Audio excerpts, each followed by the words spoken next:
त्यानंतर आपण शिवाजी पार्क परिसरात जाऊयात। उद्धव ठाकरे सहकुटुंब आता या ठिकाणी पोहोचलेले आहेत। आपल्याला या सगळ्या संदर्भातले अपडेट वेदांत देतोय। वेदांत, खरं तर पावसाच्या सरी बरसतायत, शिवसैनिक देखील दाखल होत आहेत। मैदान कितपत भरलेलं आहे अर्थात ठाकरेंच्या भाषणाची, कारण सगळ्यांना उत्सुकता आहे।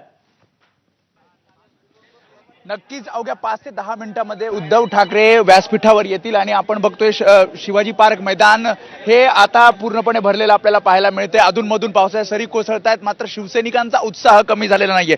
उद्धव ठाकरे ऐकायचं आहे आणि जे महत्वाचे नेते त्यांचं भाषण होत आहे, मग नितीन बानगुडे पाटील असतील, आता अंबादास दानवे भाषण करतायत आणि मग संजय राऊत, आदित्य ठाकरे सुद्धा भाषण करतील। आणि जी परंपरा आहे या परंपरेनुसार शस्त्रपूजन होईल, सोनं वाटप होईल आणि सोनं वाटप झाल्यानंतर पक्षप्रमुख उद्धव ठाकरे हे भाषण करतील। आणि आपण सध्या व्यासपीठावर बघतोय सर्व महत्वाचे नेते हे इथे पोहोचलेले आहेत। मग इथे संजय राऊत आपण बघतोय, चंद्र भास्कर जाधव, अनिल परब, हे सगळे महत्वाचे नेते जे पहिल्या फळीतील नेते आहेत ते सर्व नेते आणि वाट हे सर्व शिवसैनिक बघतायत उद्धव ठाकरे कधी येतात। उद्धव ठाकरे हे आपण बघितलं तर बाळासाहेब ठाकरेंच्या स्मृतीस्थळाला अभिवादन करून थेट एक 5 ते 10 मिनिटांमध्ये या व्यासपीठावर येतील आणि व्यासपीठावर आल्यानंतर 1 ते 2 नेत्यांची भाषणं होतील आणि त्यानंतर उद्धव ठाकरे यांचं भाषण सुरू होईल। साधारणपणे 15 ते 20 मिनिटांमध्ये हे भाषण सुरू होईल आणि पुन्हा एकदा आपण ही शिवतीर्थावरची दृश्य दाखवूयात।